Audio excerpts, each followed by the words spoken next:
Okay. Welcome back, everybody. I want to do a quick set-aside prayer. God, please help me set aside everything I think I know about myself, the big book, the steps, the program, the fellowship, and even you, God, so that I can have a new experience.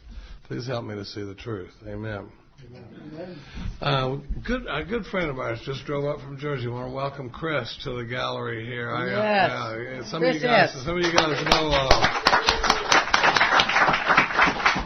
Some of you guys, whether you're here or whether you're listening to this on CD, if you don't know Chris S. from New Jersey, I recommend finding some CDs by him and listening to him, because I learned a lot from this guy. And he's a good friend of ours now, but he's the one that got us into doing our first workshop, and he runs pretty deep on this stuff. So if you're looking for CDs to listen to, keep that in mind. Don't let him hear me say that, because it'll make his head swell. But he's there's one of the guys that I really consider a friend and a mentor in this program. There's some people in this fellowship that run pretty deep, and I've been honored to know him. Another thing we've been doing, Chris, today is the 1-year anniversary of Mark's death. So we've been burning a candle up here in his honor all day, and I'm doing pretty good. I've only teared up about 3 times when I talk about him. There's certain phrases that they're so Mark that I can't even get through them, because it reminds me so much of the impact this guy had in my life, to be wandering along in untreated alcoholism, in trouble, and to find ourselves in that workshop with him. This is the workshop. I brought it up so Glenn could rip it and make some copies of it. But when you talk about the hand of God, when God comes, He comes. Mm-hmm. And when I was talking about that workshop that we just wound up in the middle of, and even Mark one time looking at Katie, he goes, "Do you really think you had anything to do with being at that workshop that weekend?" I mean, you were moved there by the power, to put you in a place to be and you look at the ripple effect of what happened to us in that weekend, and getting involved in the work at a whole nother level, and that sort of thing. And then when we put the tapes in, it gave me goosebumps, because we were listening to the first CD. And Mark comes on there and he says, "I haven't done one of these in over 3 years." He'd gone silent for 3 years at one point, and so not only do we hear about this workshop, but we just happened to go to it. I don't know what made us go to it. That was not our style at the time. And then to find out that he hadn't done one like that in over 3 years, you just look at it and you go, there's an awful lot going on there. Mm-hmm. We talked last night about how the book says when we look back, we see the things that came to us. But I tried to say the line, Mark used to say, "Discipline is the horse I ride." And we're going to get into that in step 10 and 11. But the first time I tried to say it, I couldn't get it out of my mouth, because he was a big believer in the disciplines of steps 10 and 11. Okay, now I'm going to do 6. So... Back and forth, of course. Oh. Jane said she loves it, so I'm going with what Jane says. One of the things, too, I wanted to say, and I'm sorry, what was your name that we were just talking? Paul and I were just talking. I do want to make a clarification. Remember, it's not in stone, the girl with girl and boy with boy thing. There's a lot of people that deviate from that plan. But what I'm saying is, I as a woman, I get sick of hearing there are not enough strong women in AA. I can hear more there is not enough strong sponsorship, more than I can hear there are not enough strong women. And so one of the things that I think is important is if in your area there isn't a strong woman, then you just take her through the work under the understanding that she is to get the women in her lineage and become the strong women in AA. We cannot continue to say there are not enough strong women in AA. I think not only are we reaffirming a very a poor affirmation, is we're keeping it alive. And we're keeping it alive by not saying your job. I sponsor 30 women, and my whole deal is about you sponsoring, period. How many sponsees do you have? How many sponsees do you have? I mean, that's what I'm going at. Karen, same thing with Karen. She did a sponsorship workshop at the house. Yeah, well, Mark said to me, he was one of the very first people who said there's not enough strong women in AA. So once a month for 2 years, I did a sponsorship workshop, which I recorded it for my own personal people that were there, and I'm telling you, I must say the F word every 3 lines. I swear, it is just downright terrible. And Karen said, "Would you send it to me?" And I said, I cuss a lot on there, man. I don't know what happened. And she said, "Boy, you really do." And it's like, and F this and F that. No, whoa. You know how we women, when we all get together, we can rule the country. And but what ended up happening for 2 years, I took a step a month. I had over 50 women showing up at my house, strictly teaching them how to sponsor. This was not taking them through the steps. It was about sponsorship. And I told Mark, I said, by God, I have over 50 women at my house that are learning how to sponsor. And he said, "That's why I told you there weren't enough strong women in AA, Katie." He said, "I knew of all people you'd be going, see? Now tell me there's not enough strong women in AA. Huh? What do you think about that?" Sometimes you can put that ego to work for good. Oh, yeah. Now I'm going to do whoa, I just took a sip. Okay. I knew it. I need a straw. There's a straw because he's going to jump in there on me. God, I'm telling you, this is where it's brother and sister. I'm liable to stab him in the hand here in a minute and draw blood. So on page 76, it says, if we can answer to our satisfaction, what is that? That's all the questions we just asked ourselves in the 5th step, right? Remember, the hour when you go home is the end of the 5th step. Semantics are important. So it says if we can answer to our satisfaction, we look at step 6. Now here's where I'm not real big on this, but some people are. I don't think the 6th step requires a tremendous amount of knowledge. I think it can be very dangerous for alcoholics. If we get into too much understanding our defects, I'm telling you, we're going to lean towards wanting to fix them ourselves instead of letting God take them. You know, the truth of the matter is, I'm selfish and self-centered. I self-seek. When I get scared, I clearly get cocky. I got a level of pride that has worked well for me. It's also a double-edged sword, right? Are you with me on these things? Mm-hmm. I just need to go to God and ask for Him to remove them. And if I get too deep into this work, I just get too much knowledge. It's not a good thing for this alcoholic. That's just my opinion. It says we emphasized willingness as being indispensable. Indispensable means absolutely necessary. If we emphasize willingness as being indispensable, the only other things in life I think are indispensable is water, air, and food, right? Can't go very far without those. It's saying willingness is that important. And I believe a lot of that is because of spiritual principle, spiritual law. God gave us free will. He gave us free will to do whatever we want. I can go jump off a building if I want to, right? I could go rob a bank if I wanted to.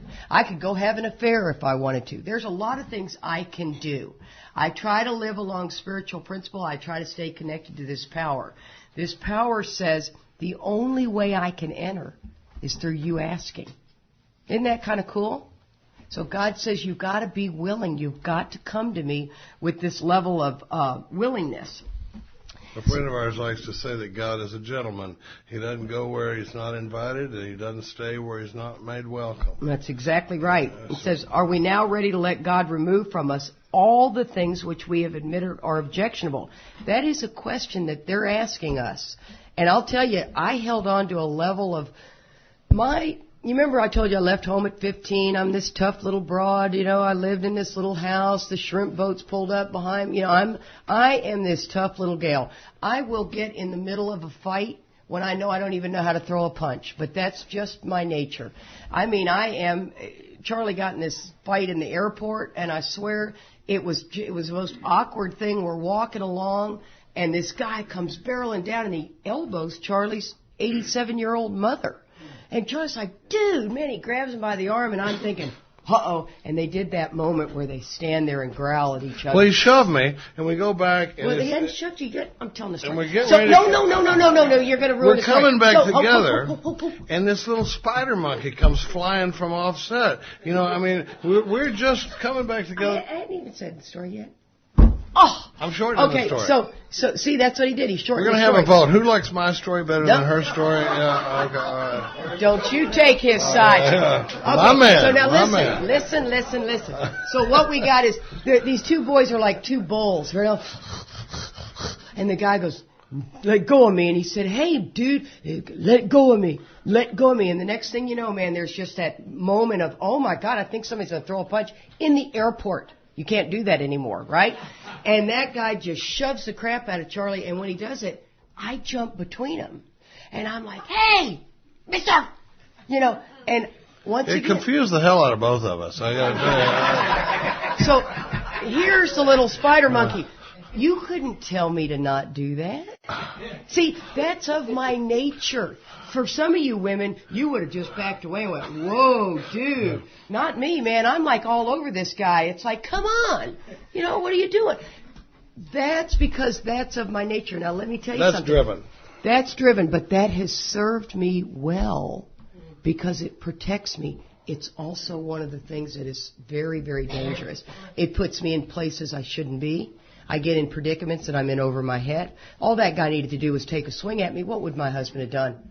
He'd possibly be in prison. He could have killed the guy if the guy had taken a swing at me. My mother still talks about it, though. She's the one that used the term spider monkey. She said, Katie came flying in like a little spider monkey. I've never seen. She actually called me a leopard. Yeah, but I've never seen anything like it. But can you imagine had that guy hit me? Charlie would have been so enraged that he threatened his mother and hit his wife that he could have killed the guy. Do you see how my pride? So when it says this willingness, those are the things I ask God for. It's like, God, I can't stop me in those moments. You scare Katie? Oh, man, I'll pick up a gun. You scare me. I already have enough. I'm 53. I got enough history of how I think I got the big old kahunas over here, right? And I really don't. So when it talks about that, that line comes alive to me when it says these absolutely are objectionable. Help me. Please help me. My sponsor and I are working on it at this present moment. It says, can he now take them all, every one? Well, this one's still out for debate. I'm doing everything in my power that I know I can do that caused my failure, right? If we still cling to something we'll not let go of, we ask God to help us be willing. That is that law of cause and effect. I am already very aware of a lot of things that I do that I have to be very careful of. The other prayer I do a lot of is, God, help me grow in understanding and effectiveness. Because I need to understand and be effective, yes? I mean, all the boys like to say I'm like taking a drink out of a fire hose. But, the truth is that sometimes that's very ineffective. That I come down way too hard. And I've got to back it up and I've got to come at you at a better angle. And these are the things about Katie's personality that can cause me problems, right? Well, a lot of the awareness of this stuff has come out of the fourth column of the inventory. When it says, are we now ready to let God remove from us all the things which we have admitted are objectionable, where did we admit that they were objectionable? Well, it's in the fourth column of that fifth step. When I'm looking at, when I'm not disregarding the person entirely, and I'm looking at where was I at fault, where had I been selfish, dishonest. Those are the things. Because the first time I did an inventory and we read my stuff, 6 and 7, we just kind of phoned it in. Because I read my little confession list, and then when it came to 6 and 7, it felt like I was saying, God, please make me a better dude. It didn't really have any meat on the bone, because I didn't have the awareness of having done a proper inventory. Well, now, when we've done a proper inventory, I've got up in my face all these defects of character. Where do I fall short? How do I act when I get scared? How do I act when I'm threatened? What happens when I'm selfish? And there's these things. And then the fresh stuff that's coming right out of that inventory is what I'm taking to God, saying, God, I'm ready for you to take all of them. I don't even know which ones they are. It says, take away the things that are going to stand in the way of my usefulness to you and my fellows. I don't know which ones he's going to want me to keep or which ones and I don't even get to choose. I just have to become willing to have anything, all the stuff that we have admitted are objectionable. But this sixth step is a question of faith. It says, do I believe? Can he now take them all? Everyone, can he? Do I think he can? And, because the essence of step 6 is lack of power. Do I have the power to make this stuff go away? No. I've just got to take this awareness in it and go, God, I'm ready for you to take all this stuff away from me. This ain't the way I want to be. I'm ready for you to take it. I'm tired of trying to work on it myself. And then, and then it goes on and it says, when ready, we say something like this. In our home group, we close with the 7-step prayer. For several reasons. One is I think it's the purest AA prayer. It's not a Christian prayer. It's not from any faith. It's written straight out of our fellowship. And the other thing is a lot of people don't know it well enough that they chant afterwards. So, and I'm not big on the chanting. For God's sake, Katie talked about when I came in, it was keep coming back, and then it was keep coming back. It works. And it was keep coming back. It works if you work it and you're worth it. So work it. And I'm like, oh, for God's sakes. The new guy's coming in going, geez, I want to stop drinking whiskey, but do I have to chant like a kid at summer camp? Kumbaya, my Lord, and other stuff, okay, a little rant there.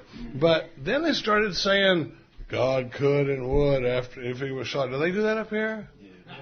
A, B's, and C's. Yeah, after then, and then to make fun of that, some people started saying at the end of the traditions, principles before personalities. All they were trying to do was make fun of the people that were saying God could and would. But now, but that's what I was saying. If the drunk comes in and he hears it 3 or 4 times in the rooms of AA, he thinks it's AA. So he goes, God could and would if he were shot. And all I'm saying is it's optional. You don't have to do it. It's not necessarily part of AA. It's okay to end the prayer with Amen. But we do the 7-step prayer because it's not from any other faith. And it's interesting, though, because so we say this every week, and it says, when ready, we say something like this. My Creator, I'm now willing that you should have all of me, the good and the bad. I pray that you now remove from me every single defect of character which stands in the way of my usefulness to you and my fellows. Grant me strength as I go out from here to do your bidding. Amen. And it says, we have then completed step 7. It's unbelievable. If you'd asked me during that first period of sobriety one time, what step did you get hung up on? I would have said 6 and 7 because I stopped after 5. It was a shock to me, and it's a shock to a lot of people that I do the work with. And we talk about, that we go through the work quickly with people. I had a lady one time, she said, are you one of these people that believes in taking people through the steps really fast? And I was like, no, not really fast. A week, maybe, 2 weeks if we're busy. And I can't find a place in the book where it talks about doing differently. I sit down and I lay out the problem in step 1. Then we talk about the psychic change and the solution. Let him decide if he wants to do this deal. Then we come back. We really hammer step 1. We do the step 2. I lay out the 3rd step for him, show him what the root of the problem is, what the basis of the rest of this work is going to do. Then when we finally that takes me about 3 hours to do 1, 2, and 3. Then we get down on our knees, we do a 3rd step prayer, and at once we start on this inventory. He writes the inventory. I'm like, I want you to go home and write on it tonight. Don't tell me you went to the 8 o'clock meeting, but you didn't have time to write the inventory. We'll hide out from the recovery process in the rooms of AA, if you let me. But then we write it, we do the resentment, the fear inventory, the sex inventory, we get together, we read it, and then, at the end of that night, after he's read inventory, he goes home and he spends an hour reflecting on it. He does 6 and 7 here. He writes his 8th step list out that night. He's on 9, 10, 11, and 12 that night. We generally do 5, 6, 7, and 8 on the same day. Is that kind of trippy? Because, it says, if we've, now that we've done 6 and 7, look at what it says next. And see if you find the place where it says chill for a little while and make a few meetings, it says, now we need more action, without which we find that faith without works is dead. There's quotation marks around that faith without works is dead because it's a quote from the book of James from the Bible. You hear a lot of stuff about outside literature in AA. There's quoting outside literature right there. But it says faith without works is dead. This is a program of action. So it says, let's look at steps 8 and 9. We have a list of all persons we have harmed and to whom we are willing to make amends. We made it when we took inventory. Now, I got to tell you, this has been one of the great mysteries of AA for me. The way I work the inventory process now, and I've gone to some of my heroes, because there's two places in the book. One's on page 70 and one's on page 76, where it implies that I will have made a list of all the people I've harmed. And it troubles me a little bit. As an AA technician or big book thumper or whatever you want to call it, I think it's interesting that Bill would put it in there twice, because, over on page 70, it said, we have listed the people we have hurt by our conduct and are willing to straighten out the past if we can. And then we get over here and it says, we have a list of all persons we have harmed and to whom we are willing to make amends. That did not happen for me in the inventory process. And I've gone to some of my heroes in AA, and sometimes they look at me like I'm crazy. They're like, one guy said, you're trying to pick the black out of the pepper, and other people just look at me like you're nuts. And when I talk to Mark, he goes, I don't know, but if you work with me, the 4th step and the 8th step are going to be separate events. And I was like, okay, fine. I guess I've done it both ways, but the way I do it now is when I get to this point, I say, let's make a list of all the people you've harmed, because there's probably going to be some. I know in my experience, there were people that I had harmed that did not come out of the inventory process. The example I always use is that I had stolen $15 out of my sister's purse one night, which was a huge compromise of my values. But it didn't come up under my resentment inventory. It didn't come up on my fear list, and it didn't come up in my sex inventory. But I knew I needed to make that right. So I just made a list of all people we have harmed. 2 words that are very big in our sponsorship lineage are in the 8th step, and it's the word all. It says, made a list of all persons we have harmed and became willing to make amends to them all. There's a very good reason. There's a lot of reasons to make amends to most of the people on my list, but there's only one I know of to make all of them, and that's that step 1 experience. Do I believe that making amends has anything to do with whether I get loaded again?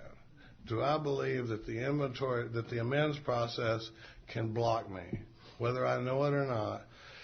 Because I'll tell you, if you don't want to make amends, all you got to do is go to an AA meeting and ask around. I guarantee you the bulk of the advice in the program of Alcoholics Anonymous is geared towards not having to make the amends. Mm-hmm. If you don't want to make an amends, you can go to people and you'll find somebody that will say you don't have to make that amends. But what's amazing is when you go around to these AA conferences and you hear some of these speaker stories, what are always the most dramatic stories they tell? They come out of the amends process. They talk about cleaning it up with their family. They talk about miracles that happen when they approach people they had harmed. And I'm willing to let somebody talk me out of that. I'm about making all the amends. And I've seen some magic stuff happen out of it. And I've still got amends. I've got unfinished amends. I've got amends that are still out there from 25 years ago. But I've been making them, and I've got my cards. But what we do in AA is we become willing to make all these amends. And I like to use the cards. In my sponsorship lineage, we use little 3x5 index cards, because for me, in my experience, if you let me just make a list of the people I've harmed, that list has a way of finding its way into a drawer somewhere, and I'll make the big ones. When it talks about we're like a tornado roaring its way through people's lives, I just want to make the amends of the first people that get touched by that tornado. The ones that I'm going to see, my wife and my boss and my, the closest people, but then some of that other stuff, and talk about, I really do believe in making amends. And Chris is the one, and God, Chris, we've quoted you all over the country, because Chris is the one that says that they should put the word actually in front of these steps. What if it said, we actually took inventory, we actually made a list of all people we had harmed and made amends. We actually made direct amends to such people we had harmed. No kidding, because not just I kind of approve of it in theory, is that step one experience still driving me at that point? Because I don't know anybody that's ever walked into. Have you ever seen anybody walk into the rooms of Alcoholics Anonymous, desperate, hopeless, have them take a seat, get a cup of coffee, sit down in the chair, and look up at those steps on the wall and read down the list and go, that ought to do it. I got to be driven by my step one experience this whole time, and in order to get to the point where I'm going, I'm going to make all these amends, because I want to see, I'll never be able, we talk about, we don't want to hear about your opinion on an experience you've never had. If I've never made direct amends to everybody I've harmed, how am I going to tell you what that's like, and so, when I first met with Mark, we sat down at the table, and, he's like, how long since he wrote inventory? Well, it had been a little while. Where are you at in the amends process? Well, I've still got some of them out there. Do you pray and meditate? Not really. Do you do a 10th step spot checker? No, not really. It's like, well, how's that 5-step program working out for you? And so we really got about the business of really trying to work an AA program. And it is amazing stuff, and I have seen stuff come out of this amends process. But, what it takes is, what I've noticed, and I was talking with Heidi during the break about this, is that we tend to transmit our own experience. And what I've seen in my history is that if I'm weak in the amends process, I'm going to let my sponsees off the hook in the amends process. And when I get all about the amends process, then I'm going to, the early part of every conversation with them is going to be, where are you at in the amends process? Have you made any approaches? Do you have any unfinished amends? What's going on with that? Because we got to keep ourselves pressed into doing this stuff.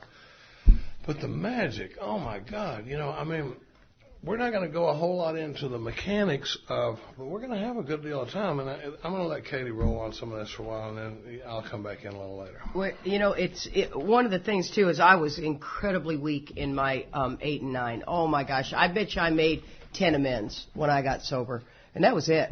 I did the tip of the tornado, and then what ended up happening is here I had, 15 years sober. So now you add 15 years on top of those relationships that I should have gone back to in drinking. And then I was just humiliated. It was too embarrassing. Now I'm going to go back 15 years later, sober in AA and make these amends. Well, let me tell you, when you hang around a group of people that keep saying, where are you in the amends process? How do you know what you don't know? How free do you want to be?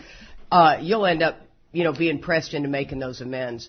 And one of the things I didn't see coming was in my morning time, and we'll get more into this in the 11th step, is my meditation time is not of a silent meditation. Some people do that. Mine is more of a deep thought. Mine is more of a talking with God type meditation. It's kind of whatever floats your boat. But that is where the amends process came alive, and God was speaking to me about who I needed to go back to. It was as if I had an audible voice that said, it's time you need to see so-and-so. And I'd think, really? For sure? And it was freaking me out. And so I went back and made some of these amends. And let me tell you, my lineage, there's a blizzard going on, by the way, outside. Oh, my God. Squirrel. It got me that time. And it doesn't happen often, okay? But what ended up happening was, my lineage also didn't have strong didn't have strong amends. And so now I'm always about, where are you in the amends process? Where are you in the amends process? And more than anything, Charlie's can get more into the mechanics of it, but I just want to share a couple of amends stories. In the process of this, one of the things is you'll hear in AA is the term living amends, right? And living amends is nowhere in our literature.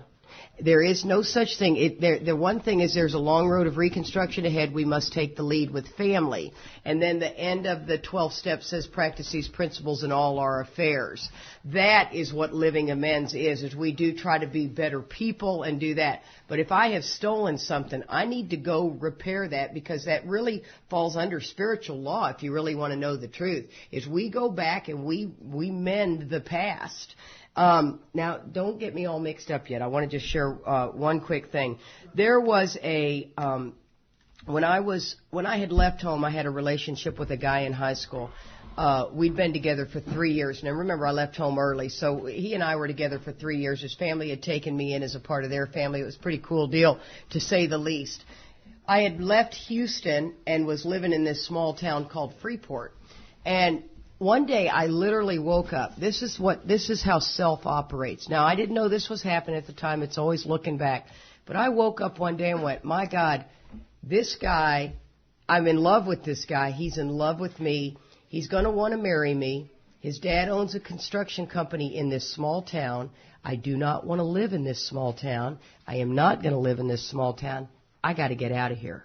That happened after 3 years with this guy. He did nothing to me. He's not one of us. He was very kind to me. He was just unbelievable. And I literally overnight broke it off with him, got with another guy within a week, moved to Austin, never saw him again. Now, that's a 3-year relationship. It was as close to leaving him at the altar as you possibly could. And it nagged at me so badly. It came to me in prayer and meditation. In early sobriety, I just kept putting it off. I can't do it. Long story short, after I came out of untreated alcoholism, it came to me so strongly, and one day I just pulled off the road. It's not hard to find people these days. I looked for him on the internet. I found a phone number. I pulled off the road and just went, you've just got to do it. You have just got to do it. And so I called him. It's 35 years later. I called him. And he answered, and it was his home phone, believe it or not. Talk about God working miracles. I mean, what are the odds of you getting somebody at their home phone? And it was his home phone, and he answered, and I said, is this Johnny? And he said, yeah. I said, it's Kate Ostermiller. And he goes, no shit. That's not very good. I was kind of looking for a, really? Oh, my God. Hey, long time no see. How are you? No shit. And it was like, yeah, I said, listen, I'm actually coming to Freeport, and I was just wondering if I could have some time to talk to you and talk about what happened 35 years ago. I said, it has never gotten very far from my memory, because I knew I'd damaged this man. There was no doubt about the damage I did to him. And he said, sure. And I said, are you still married? Because it's important that you see that he checked with his wife, right? The old girlfriend just can't come knocking on the door, and because I need to make the amends, hope it doesn't bother everybody. Oh, and by the way, I'm looking pretty good. You know what I mean? I mean, it's important that he clear it with his wife. And he said, well, I actually divorced that woman. He said, I can't remember exactly how he said it. He said, I divorced her. Women will either leave you or they die. Just like that, I thought, I probably didn't help that belief system there much for him at all, And this was a sweet, kind man, and he wasn't sounding just the most giving. And so he said, but I did marry so-and-so. And I said, I remember her. And I said, well, listen, I'd like to see you, and I'd like for you to see if it's okay with her, and if she wants to meet us, I'd like for that to happen too. Let me know. I'll be down there at such and such a time. Well, I come down a couple of weeks later, and I talked to my sponsor about this, and I said, on the phone, he'd said, Katie, what happened then is in the past. It's no big deal. You see, you boys will poo-poo a lot of stuff. You're not like the girls. The girls are like, oh, bring it. Bring every bit of it. Let's talk about the whole thing. But the boys can tend to poo-poo it. And they're like, that's water under the bridge. It's no problem, because it's uncomfortable, right? It's feelings. And so my sponsor said, I don't care if you have to take his cheeks in your hand. You make him sit there and listen to how sorry you were for the way you treated him.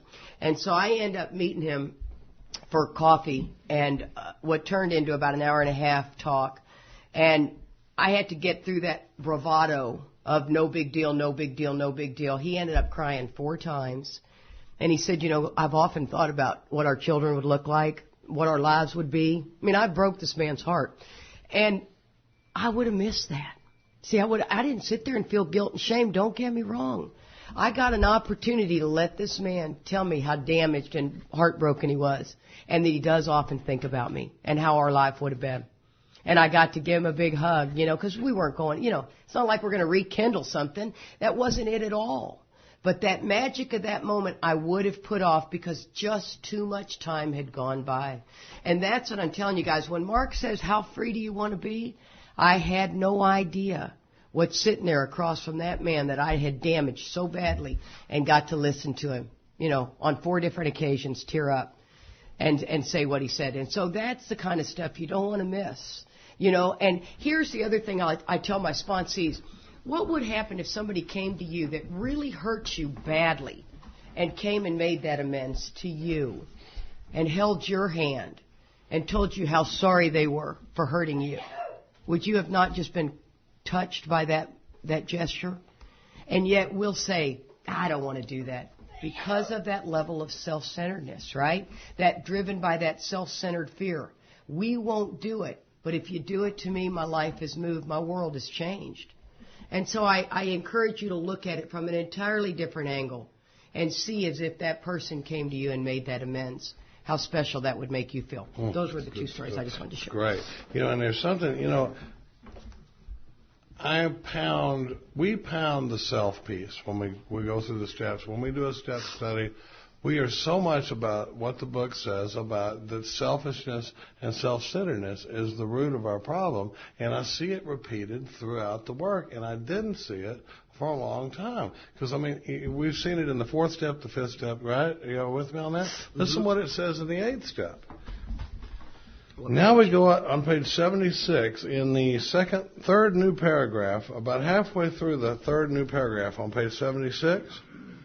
We subjected ourselves to a drastic self-appraisal.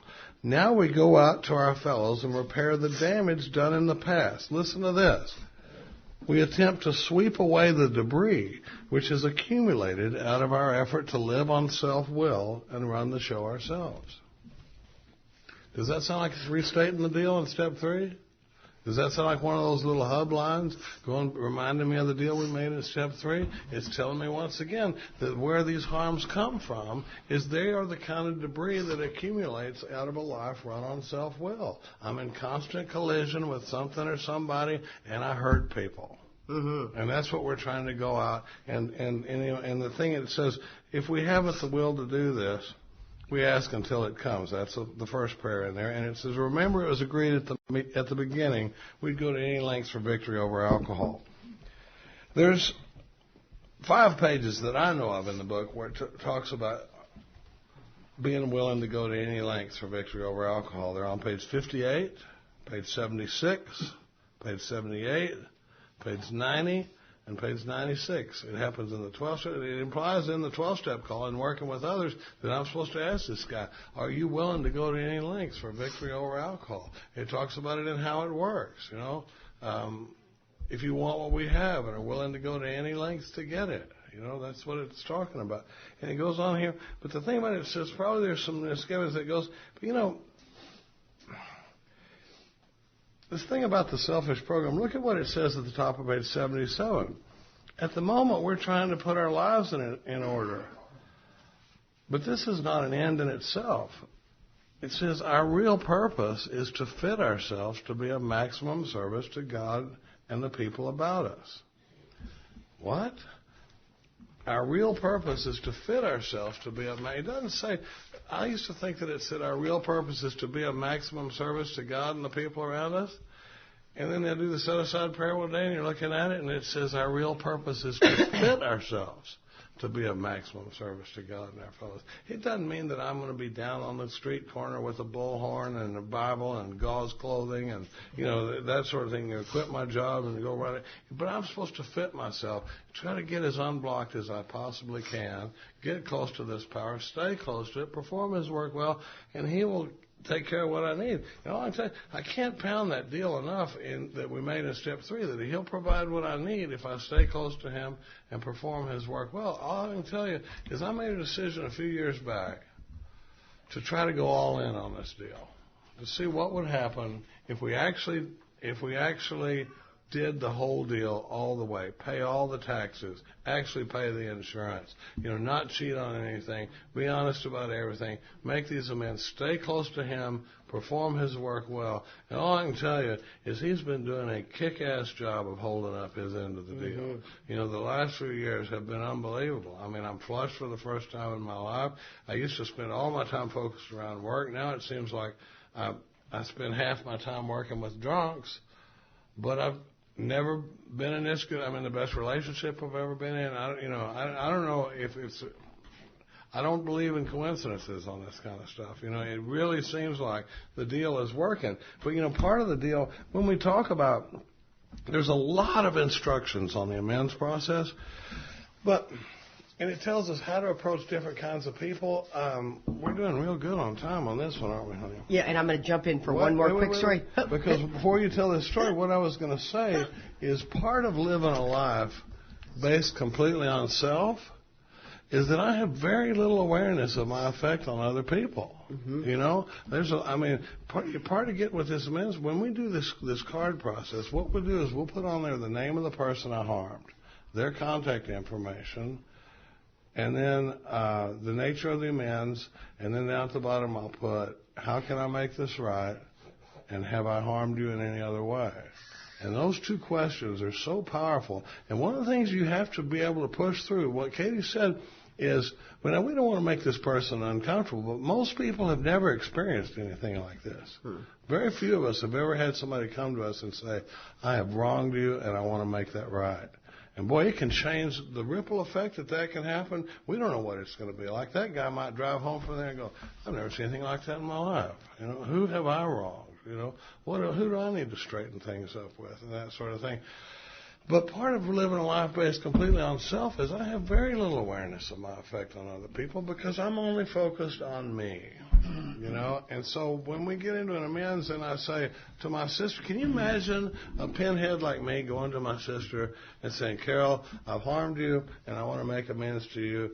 Here's the $15 I stole out of your purse in 1977, you know. And when I say, have I harmed you in any other way, can you see her going, so you think that's the way you harmed me? Is taking $15 out of my purse? Sit down and let's talk for a minute. You know, let's talk about robbing me of my brother. Let's talk about making my mother's house, an unsafe place to live. Let's talk about making it where they had no idea what was going to happen or if their stuff was going to be in the pawn shop or not. Let's talk about robbing my dad of the security of knowing that, you know, and all of a sudden you're going, holy shit, I just wanted to pay back the $15, you know. But you see what I mean about, you know, and now this can be carried much too far. Because I sat with Katie one time and I said, I made amends for this stuff and I said, you know, I'd like to give you some time to consider if I've harmed you in any other way, you know, and we'll talk about it later, you know, because I really do want to clear this up. Well, so, you know, we're rolling along and one day we're talking about something and she goes, oh, that's on the list. I talked about something stupid I'd done one time. She goes, oh, that's on the list. And I said, what list is that? And she goes, you told me I got some time to consider. And I went, oh, no, hold on a minute. You know, that had like a 1 week statute of limitations on it. You know, it's, you know. This was 8 months later. This was 8 months later. But I'll tell you, I've still got the list. And we sat down one day. She said, I'm ready to read the list to you. And we sat down, and I got to tell you, I had harmed her in ways that I would have never put on my amends list. There was stuff that she'd put on there. You know, there was the time you did this, and there was the time you did, and you know, and it was a moving experience. It was, and I'll tell you, one of the things that was so cool about it, I got a sponsee to do it too with her husband, was that Charlie, first of all, gave me the opportunity to do this. I mean, I'm telling you, there was times I'd be laying in bed mad at him and another thought would pop up and I'd go over there and I'd write it on this list. I kept this one list going. And, you know, as I told you guys, there were 6 years before we got married. I mean, there was a lot of damage done to each of us back and forth. And, but the thing that was amazing is when he let me read that list to him, which was incredibly emotional. I mean, I'm talking snot flying and crying and just... From her, not me. Yeah, from me. He was just stoic going, you know, writing. And I was completely freed of those resentments. That I mean, he had done some damage to me as far as I was concerned based on this stuff.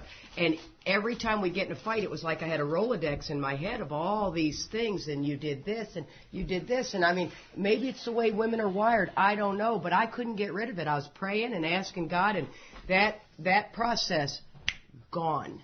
I mean, gone. Now, I did come up with 3 that I left off the list in the last several weeks. What we're trying to tell you, though, is don't rob yourself of this experience. on the basis of self-will, I won't make these amends. And there's an experience available there that you can't talk about until you've done it. But when we say that the bulk of the advice in the rooms of Alcoholics Anonymous is geared towards not having to make the amends, you can find people that will say, you don't need to make that amends. They'll stretch to the point I've even heard people say, well, no, see, it says, unless to do so would injure them or others, and you're others, so paying that money back is going to injure you.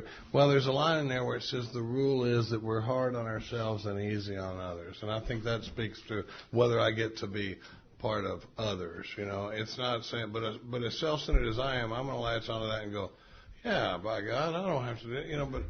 Tell them about the bank. Oh, we're sitting in a meeting. Now, I go in a meeting one time, and I'm chairing this meeting, and I had a sponsee with me, and I said, I want you to watch this. I said, I want you to watch this. I want you to sit right here. We were up to our ears in the amends process. I said, I want you to watch this. I'm going to chair this meeting on making direct amends to people we have harmed. I want you to watch what happens in the course of this meeting. I want you to listen to people avoid the topic or say that you don't have to do it. And at the end of the meeting, I said, what did you think? And he said, if you hadn't told me it was going to happen, I would have never believed it. It was unbelievable. You could not get anybody in that meeting to talk about having made direct amends to people they had harmed. They talk all around it. One lady goes, I used to work for this company, and I embezzled a lot of money from them, and I'm making living amends to them now because I'm working for another company, and I'm not stealing from them. I was like, oh, my God. I was like, that's got to be really comforting to the company that you used to work for. Can you imagine going up and knocking on, this guy's house and going, dude, I just want to tell you, I broke into your garage one time, and I stole all your tools, but I'm making living amends to you because I'm not doing that anymore. Thank you. The guy whose TV I stole doesn't care that I'm not stealing TVs anymore. They want their television set back. That's what it's talking about making direct amends to people they've harmed. And I've had experiences. Jamie, one of my favorite sponsees, calls me up one day, and we live in Austin. It's the big music town. You got to sponsor a few musicians. And I'm talking to this guy. He goes, hey, I'm looking at this new bass guitar, and it's really awesome, and and it's kind of always wanted, and he's making money now. He's got a job, and I said, Jamie, did you make amends to that studio that you ripped off back when you were using? And he goes, no, not yet. And I went, so that money you got in your pocket, who does it belong to? And he goes, I guess it's theirs. And I was like, so do you want to steal from these guys twice?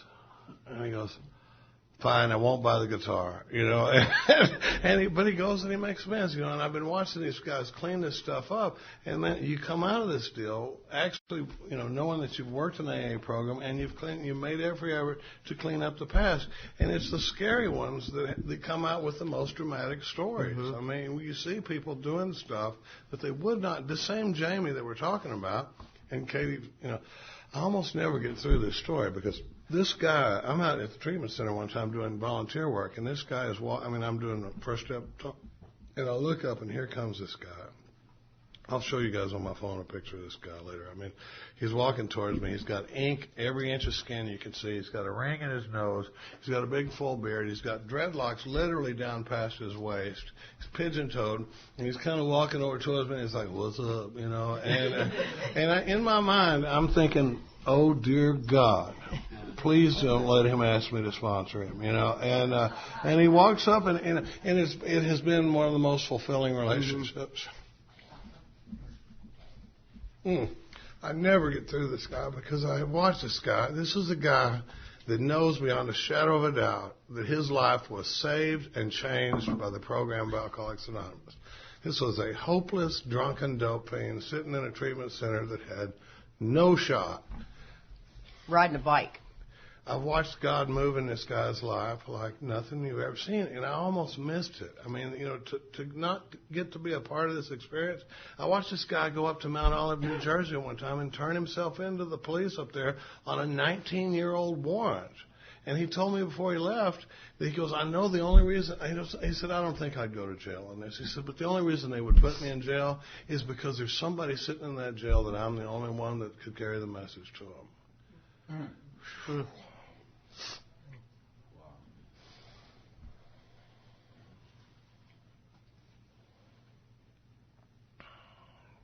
That's not the power of Jamie. That's not the power of Charlie Parker. That's the power of God moving in somebody's life. And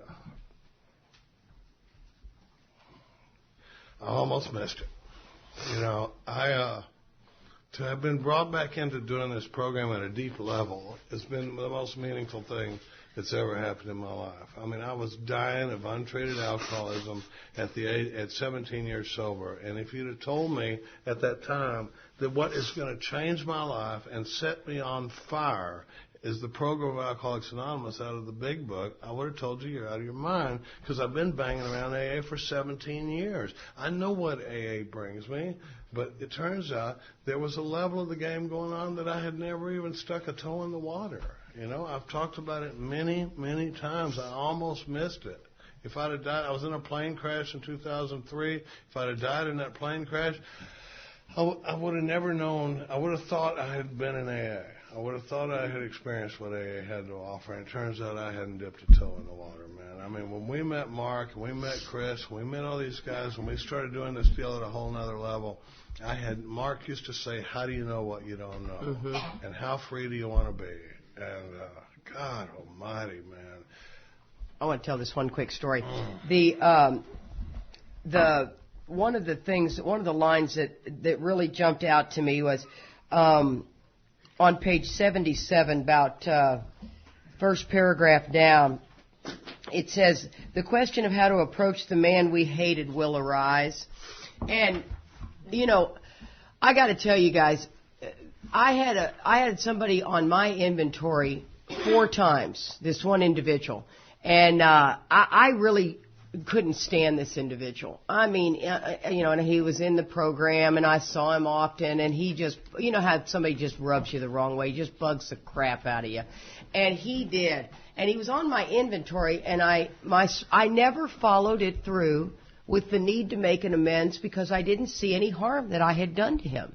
So I never made an amends. It was not necessary. I just didn't like him. He didn't like me. I didn't like him. The deal was done. And then I have a meeting at the house on Monday nights with all my girls, and I was talking about this particular individual, and I said, the truth is, guys, I'm not proud to say this, but I actually can hate somebody. I'm once again, I'm being very transparent with you. I absolutely can hate somebody. And one of my sponsees just couldn't believe I was saying that. And I was showing her the line in the book. And I said, I've written inventory. I guess I'm just not, God's not taking it, whatever. And then all of a sudden, after everybody left, her reaction bothered me so badly. And I thought, you know what? Am I missing something here, God?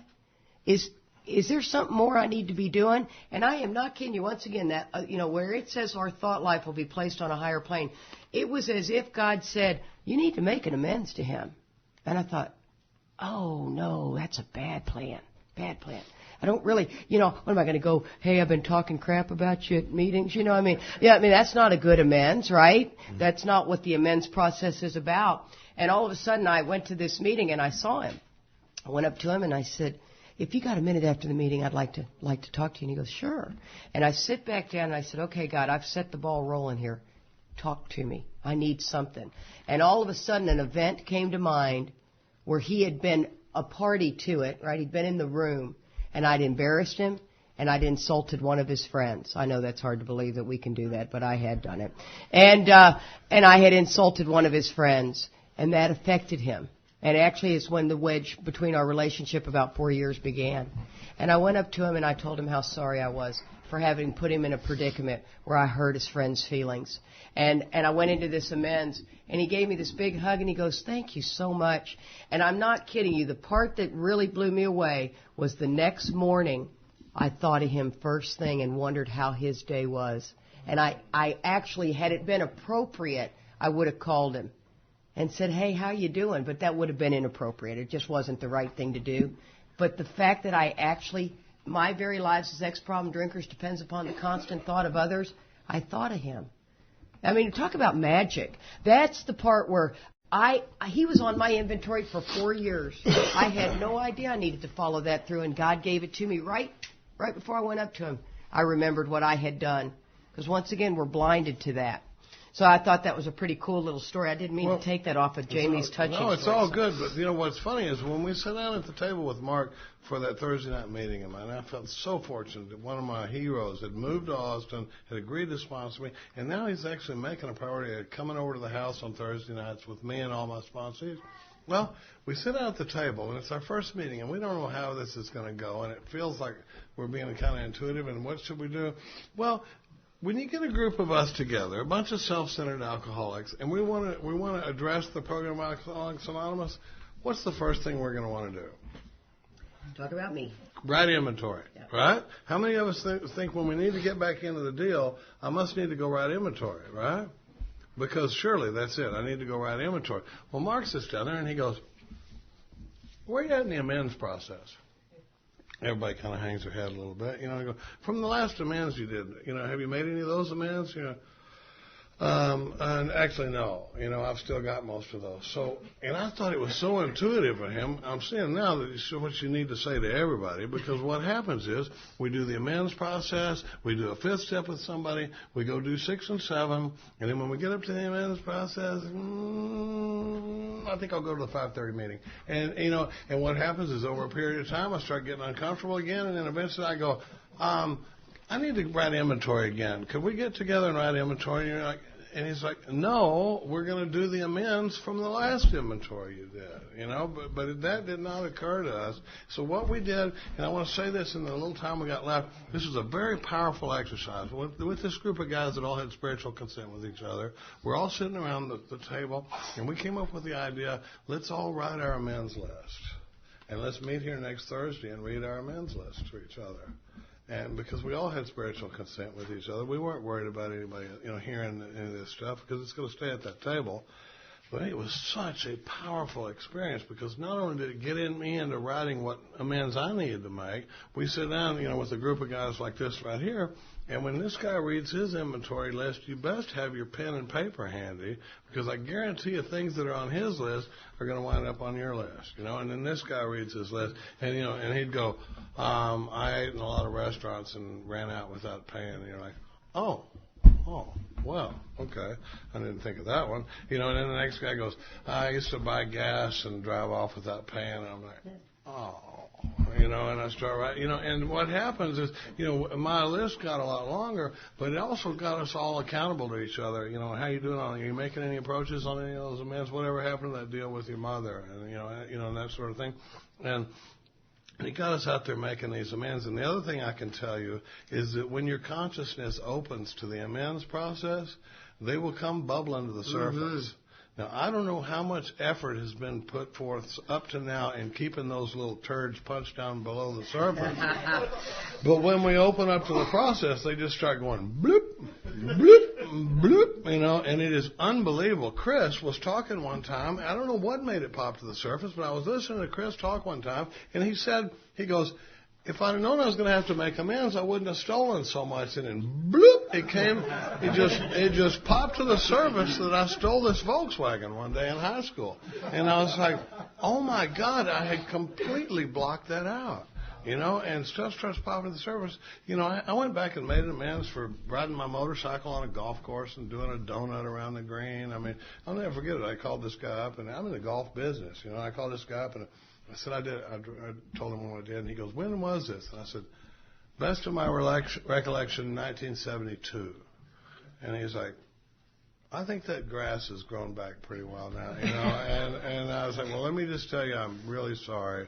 And, because there's a place in there where it says arranging the best deal we can. We let these people know we're sorry. And there's a lot of instructions. We're just bouncing around the perimeter of the amends process, but there's a lot of instructions about people we owe money, the family, the man we hate, when other people are involved. Like if I had a situation where 3 of us had broken into a safe and split the money, and it's different to go back and make amends to that. I can't go back and go, me and Dane and JJ broke into your safe and stole your $3,000, and here's my third.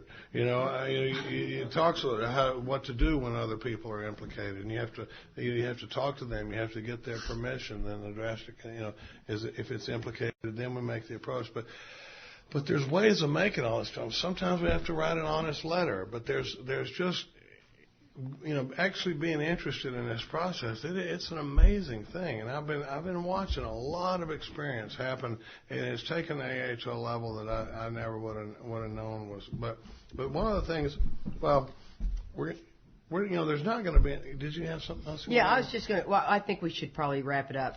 And but one of the things that I just wanted to say too, guys, is we read a lot about the 9-step promises, and they are absolutely amazing.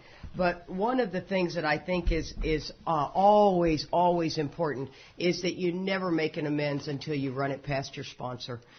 Don't go out there and think just because you feel guilty you need to do it. I believe God is preparing your heart and the other person's heart. If you have honestly tried to find somebody and can't, it's probably because they're not ready yet. And I really believe that God is always out there doing magic. The amends process is not just when we're ready, but it's when all parties involved are ready. And so we have to really respect that. And then I think, honey, that we should wrap it up, and then we'll start with 10 tomorrow. I've got a couple announcements once the CD is off. But I encourage you to go through these pages, up to about, pages, because it is amazing how many instructions there are in there about sweeping away the debris that is accumulated out of my effort to live on self-will, and how to clean that up.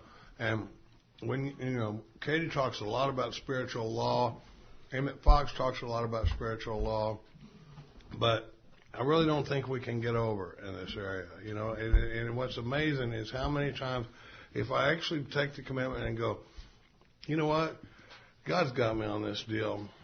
If I take this $200 and pay back this guy, it's not going to put a dent in me. It's going to add to me, and it's amazing how looking back, I'm like, oh man, not only am I okay, I'm better off than I've ever been, plus, being able, so I really believe in this process.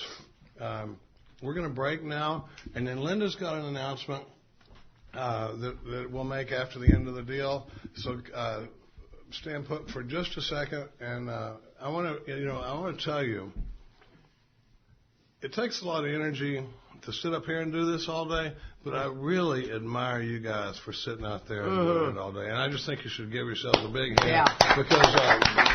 We've been on both sides of that, and it's hard to stay awake. For those of you that have not and if you nodded out, believe me, we didn't notice. Yeah. So we're just happy everybody's here, and we really enjoyed being a part of this. And we're going to break for the rest of the night, and then tomorrow morning we're going to do steps 10, 11. Wait. Everybody's got a homework assignment. I brought a 10th step. Oh my God, I said it again.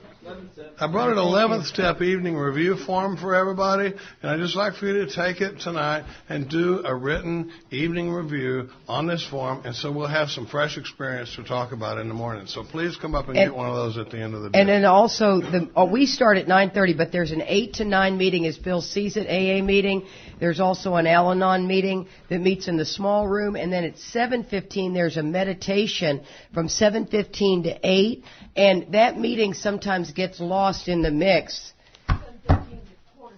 7:15 to quarter till 8. And so could... okay, well then we're going to make another change.